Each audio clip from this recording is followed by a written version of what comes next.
अब इस चीज़ के फ़ायदे भी हैं और इसके नुकसानात भी हैं, जिस तरह तमाम दवाइयों के दुनिया में होते हैं।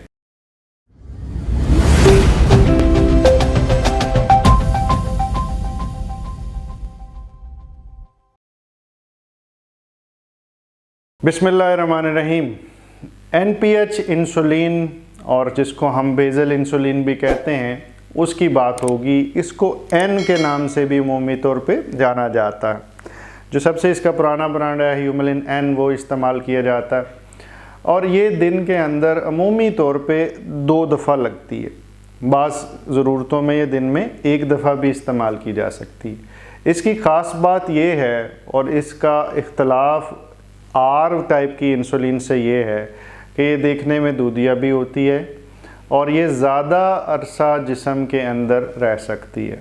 वो अगर सिर्फ खाने से कुछ देर पहले देनी है और खाने के कुछ देर बाद उसका असर गायब हो जाएगा, तो इसका असर सुबह से लेके शाम तक, या अगर शाम को लगी है तो शाम से लेके सुबह तक रहता है। ये इसको बनाया इस तरह से गया है कि ये ज़्यादा देर जिस्म के अंदर रहे। इस वजह से जो हमारी फास्टिंग शुगर कंट्रोल रहती है इंसुलिन लगाने वाले मरीज़ों में, जो N लगा रहे हैं और R भी लगा रहे हैं, उनकी फास्टिंग शुगर का कंट्रोल N से है। क्योंकि R अगर फ़र्ज़ करें रात को 8 बजे या 9 बजे या 10 बजे उन्होंने खाना खाया और लगाया, तो R तो तकरीबन रात के 12 से 2 बजे के दरमियान जिस्म के अंदर से उसकी इफ़ेक्ट ख़त्म हो जाएगा, लेकिन उसके बाद N का इफ़ेक्ट चलता रहेगा।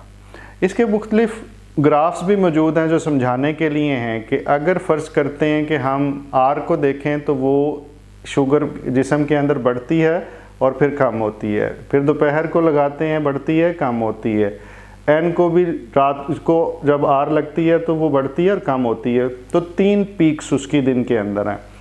लेकिन N अगर सुबह को लगी है तो वो सुबह को उठ के फिर शाम तक रहती है। फिर जब वो रात को लगेगी तो फिर उसके बाद वो सुबह नाश्ते के वक़्त तक जिस्म के अंदर में रहती है और इस तरह वो ज़्यादा देर तक शुगर कंट्रोल रख सकती है। अब इस चीज़ के फ़ायदे भी हैं और इसके नुकसानात भी हैं, जिस तरह तमाम दवाइयों के दुनिया में होते हैं। जो इसके फ़वाइद हैं वो ऑब्वियस हैं कि शुगर का लंबे अरसे का कंट्रोल और नहार मुँह शुगर का कंट्रोल, फास्टिंग शुगर का कंट्रोल इससे अच्छा रहता है। लेकिन इसका नुकसानात जो उनसे हैं वो ये हैं कि जब ये जिस्म के अंदर ज़्यादा रहती है तो इसके साथ शुगर के रात को लो होने के चांस भी ज़्यादा है। और बाज़ इस तरह होता है कि R के यूनिट रात को खाने से पहले लगे और N भी लग गई और उसके बाद खाना अच्छी तरह खाया नहीं, रात के 12 से 2 बजे के दरमियान शुगर लो हो गई, या बाज़ लोगों में 3 से 4 बजे के दरमियान शुगर लो होती है, डिपेंडिंग अपॉन कि कितनी देर पहले आपने खाना खाया और इंसुलिन लगाई। ऐसी कंडीशन में जब सुबह के वक्त या रात के वक्त शुगर कम होना शुरू हो जाए तो बाज़ रात के वक्त की R और N इंसुलिन को सेपरेट करना पड़ता। वो एक दूसरे से दूर वक्त में लगती हैं, यानी एक ही वक्त में दोनों इंसुलिन नहीं लगाई जाती, फिर उन्हें चेंज कर दिया जाता। लेकिन बहुत सारे मरीज़ों के अंदर ये प्रॉब्लम नहीं बनता, तो वो R और N को इकट्ठा एक ही वक्त में इंजेक्ट कर सकते हैं और अमूमी तौर पे कोई प्रॉब्लम नहीं होता। ये N इंसुलिन जो उनसी है, इसको हम लॉन्ग एक्टिंग, लंबे अरसे तक काम करने वाली इंसुलिन भी कहते हैं। इसके बाद और बहुत सारी इंसुलिन बन चुकी हैं जो इससे भी ज़्यादा लंबे अरसे काम कर सकती हैं, जो 18-18 घंटे तक काम कर सकती हैं और इससे भी ज़्यादा। उनके बारे में भी हम गुफ्तगू करेंगे, लेकिन आज की वीडियो का क्रक्स इसी N इंसुलिन पे रहेगा और आखिर में कुछ इस बेसल बोलस रजीम को बनाने का मकसद डिस्कस कर लेते हैं।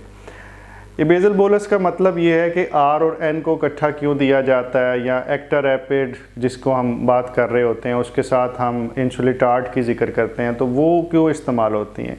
इसमें भी जैसे एक्टारैपिड शॉर्ट एक्टिंग है, इंसुलिटार्ड थोड़ी सी लॉन्ग एक्टिंग है। इनको इस्तेमाल इसलिए किया जाता है कि हमारे जिस्म में कुदरती तरीके से शुगर को कंट्रोल रह सके।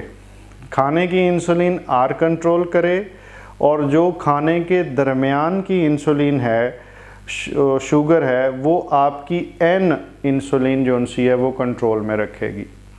और इस तरह ही रात के खाने के फ़ौरन बाद जो शुगर बढ़नी है उसको बचाएगी R, लेकिन जो सुबह नाश्ते से पहले शुगर हमारी कम होगी या ज़्यादा होगी उसका इल्ज़ाम लगेगा उस एन पे जो हमने रात को लगाया हुआ। तो फ़र्ज़ करते हैं कि अगर ये फ़ैसला आपने ख़ुद नहीं करना क्योंकि इसमें बहुत सारे फैक्टर्स हैं, लेकिन बाज़ लोगों का प्रॉब्लम ये होता है कि उनकी सुबह की शुगर नाश्ते से पहले ज़्यादा आ रही होती है, तो उसका वो ये इलाज समझते हैं कि वो सुबह के वक्त इंसुलिन की मिकदार बढ़ा देते हैं। लेकिन उनको गौर ये करना है कि जो सी ये सुबह के वक्त शुगर ज़्यादा है, ये असल में रात को जो इंसुलिन लगी थी ये उसकी कमी से हो सकती है, बट ये बहुत ट्रिकी डिसीजन है। इसके बारे में कभी भी अपनी मर्ज़ी से ना रात की बढ़ाएं ना सुबह की बढ़ाएं, अपने फिजिशियन से लाजमी मशवरा करें। उसकी वजह ये है, बाज़ लोगों में होता ये है कि रात को आर या एन थोड़ी ज़्यादा लगी और रात को 12-1 बजे उन्होंने शुगर लो पाई। अब वो जो शुगर लो हुई उस वक़्त उन्होंने कुछ खा लिया, कुछ मीठा खा लिया। अब जब रात के 2 बजे आपने कुछ मीठा खा लिया है, तो अब जो आपने उसके 3 या 4 घंटे के बाद सुबह 6 बजे शुगर चेक की, वो फास्टिंग नहीं रही, वो रैंडम बन चुकी है।